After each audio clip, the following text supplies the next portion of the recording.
জি 24 ঘন্টার হাতে মনোজিৎকে নিয়োগের চিঠি। অস্থায়ীভাবে মনোজিৎকে কলেজে নিয়োগের চিঠি, গভর্নিং বডির নির্দেশে নিয়োগ পান এই মনোজিৎ মিশ্র ওরফে ম্যাঙ্গো। 30শে আগস্ট মনোজিৎ সহ 3 জনকে নিয়োগ করা হয়। 45 দিনের চুক্তির ভিত্তিতে এই মনোজিৎদের নিয়োগ করা হয়। অশোক দেব জিবির প্রেসিডেন্ট, তার সই করা চিঠি সামনে এসছে। আমরা বিষয় নিয়ে আরো জানবো, কথা বলবো। এই মুহূর্তে আমাদের সঙ্গে রয়েছেন আমাদের প্রতিনিধি পিয়ালি মিত্র। পিয়ালি, কি খবর রয়েছে?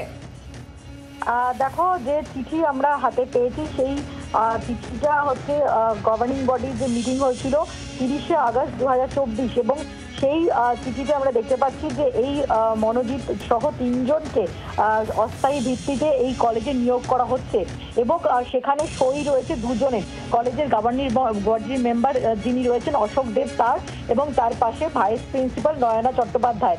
এবং যেটুকুনি আমরা জানতে পেরেছিলাম, ঘনিষ্ঠ মহলে কিন্তু নয়না চট্টোপাধ্যায়ের দাবি যে তাকে কিন্তু চাপ দিয়ে এই সিদ্ধান্ত গ্রহণ করতে বলা হয়েছিল, এবং গভর্নিং বডির যে সিদ্ধান্ত হয় সেই অনুযায়ী এই 3 জনকে অস্থায়ী ভিত্তিতে নিয়োগ করা হয়। তার মধ্যে একজন হচ্ছে এই মনোজিৎ মিশ্র।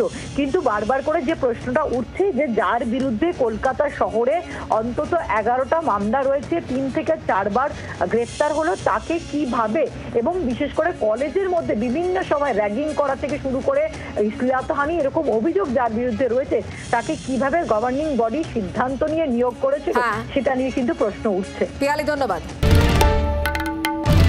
বাংলার আওয়াজ, বাঙালির আবেগ, জি 24 ঘন্টা।